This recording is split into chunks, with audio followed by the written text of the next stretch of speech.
Hey everybody, I'm Chef Tom with ATBBQ.com, and this is cold smoked poke with Ahi Tuna. Today I want to show you guys how you can cold smoke your fish, your raw fish, to incorporate into a raw fish dish. In this case, we're doing poke. So we're going to take our Ahi tuna steak, sushi grade, really good stuff. We're going to throw it on the smoker with no heat, but plenty of smoke from the smoke tube. And that way, when we work this into our poke dish, you still get the smoke flavor, but it's a fully raw fish. Beyond that, we're going to have a really nice dressing, Asian influence flavors that we'll toss our fish in, a couple other accoutrements in there, and then we're gonna pair it with a really sweet and creamy pineapple and coconut slaw. Today we're gonna be cold smoking on the Yoder Smokers YS480S pellet grill, and I'll show you how this cold smoking setup works because it's a little bit different. We're gonna start by powering on the grill, but the grill's not lighting up until you hit ignite, which we are not gonna do. We're just letting the fans run right now, so air is constantly forced through this chamber. No heat's coming off, just air. This is the tube that we're gonna be using to generate our smoke today. And I went ahead and grabbed a small bag of the cherry pellets because these are 100% cherry rather than a mixture of cherry and oak. You know, that's great for grilling and stuff, but when I just want a pure cherry flavor, I'll go 100% cherry pellet. And you can choose any pellet you like. A nice fruity one's gonna work great with this dish though.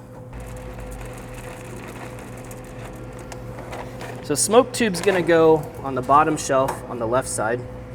And I'll use a torch to light the pellets. We'll let them burn for a little bit and then blow them out so they can just smoke.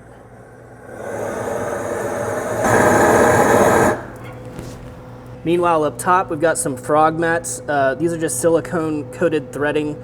It keeps things from sticking. These are custom cut. I usually just take a big one and cut them for different purposes. These are cream cheese size, typically. That's what I would do. And then our Ahi tuna, which has no seasoning on it whatsoever at this point, and that's the way we're gonna keep it. We just want it to soak up some smoke. The other thing I'm gonna do, since it's 100 degrees in Kansas, is throw an ice tray underneath it just to keep temp down. So we'll put that right in between the fire and the fish to keep things nice and cool. That flame can be blown out, and now it starts to produce that smoke. So we'll get that nice strong cherry smoke soaking into our ahi here for the next 2 hours. All right, so after about 2 hours time, this is gonna be good to go. You're not gonna notice a ton of difference in appearance, but it has soaked up the smoke flavor. In fact, so much to the point where it's gotta mellow out a bit before we can actually use it. So I'm gonna throw it in cryovac, seal it up, and we're gonna let it sit overnight in the fridge. And by the way, it's worth mentioning, if it is crazy hot outside like it is here, feel free to replenish that ice throughout that smoking process to make sure everything stays cold. Let's head back to the table to put together that pineapple coconut slaw. So this is a sweet and creamy slaw dressing that we're putting together now. We got a 1/4 cup of Kewpie mayo. Look for it at your Asian markets because it's got great flavor. Also a 1/4 cup of coconut milk, and that's kind of the base of the slaw. I'm gonna add a tablespoon of sugar, 1½ teaspoons of lime juice, 1½ teaspoons of white vinegar. So now we've got a little bit of tang to it. And then we'll estimate here about teaspoon and a half of our sriracha sauce, teaspoon and a half of our Lone Star brisket rub, which has got celery seed in it, always a winner when it comes to slaws. And that's it. That's the dressing for the slaw. So final 2 ingredients, we got 2 cups of angel hair green cabbage, just sliced super thin. And then we need to get 3/4 of a cup of pineapple out of this guy.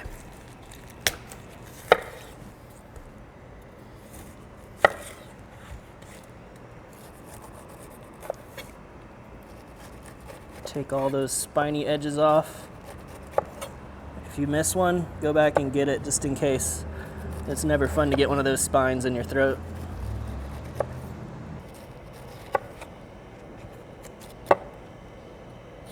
Now we're just gonna slice along the outside of the core. I suppose the other way you can do this is cut it into rings if you prefer, but this is a really nice way to get chunks out of it. Now you can just toss the core and we can dice this up.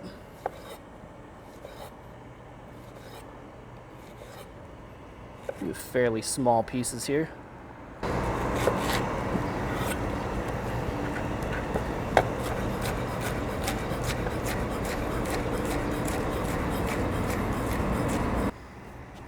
Let's add the pineapple, get our hands dirty.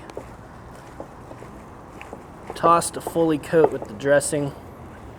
And honestly, if you do this the night before you make your poke, it's even better the second day, so not a bad idea. Just leave it in the fridge until you're ready to serve. Next, we're gonna do a little bit of knife work. We need to get some of these ingredients prepped that are kind of our internal garnish in the poke bowl. So, you know, if you can find a Maui sweet onion, that's ideal for poke. But otherwise, just grab the sweetest one you can get your hands on. This one's a Vidalia. So I'm taking off the top and bottom of that, and then we're just gonna slice this as thin as possible so that we don't get any large kind of offensive bites, but you still get that nice, sweet, but, you know, onion bite to it. We're trying to build contrast and texture. This recipe is gonna call for about a half cup of these thinly sliced onions. Next, we've got some green onion. We're just gonna use the green tops this time, the freshest parts. Thin sliced, about a quarter cup. And then finally here we have an avocado, also gonna get about a half cup of diced avocado.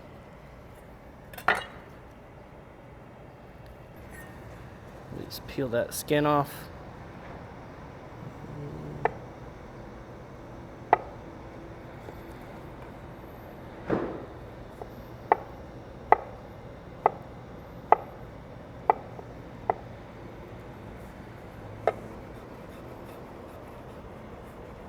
Next, we're gonna make our poke dressing. So this is gonna start with 1/3 cup of our Bachan's Japanese BBQ sauce. This is the yuzu, so it's very citrusy anyway, but we're gonna make it extra citrusy by adding 1.5 tablespoons of ponzu, which is soy sauce with citrus flavoring.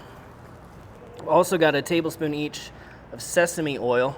That's a critical flavor in this recipe. We want about 1 tablespoon of chili oil, and then finally 1 tablespoon of sriracha. Just gonna give that a good whisk, and we're ready to go get our ahi tuna involved again.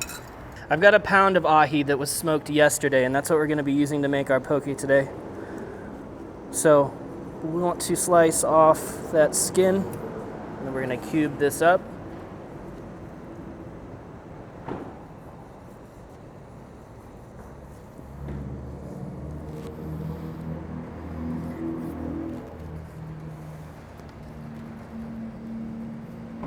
Just want kind of bite-sized pieces.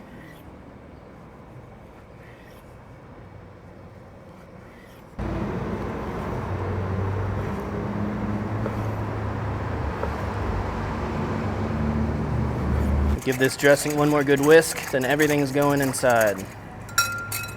Start with the ahi. We'll add our onions, avocado, and give it all a good mix.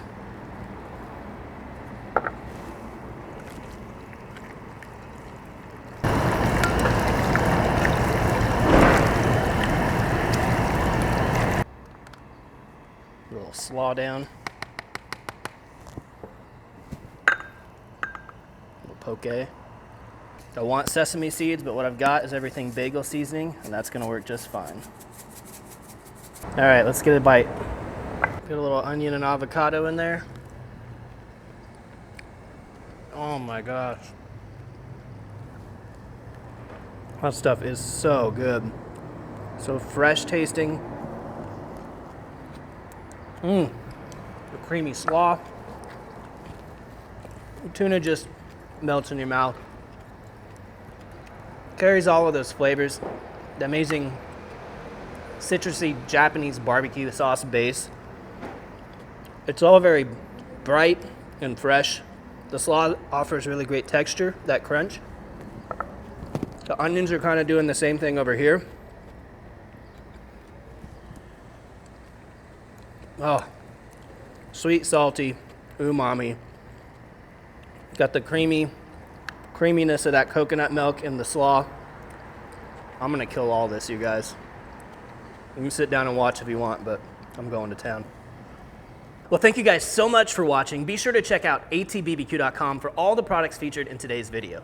If you enjoy the recipe, hit that subscribe button. And if you have any questions or comments or there's anything you'd like to see me cook, let me know in the comment section down below, and let's be good to one another. For more recipes, tips, and techniques, head over to atbbq.com/thesauce.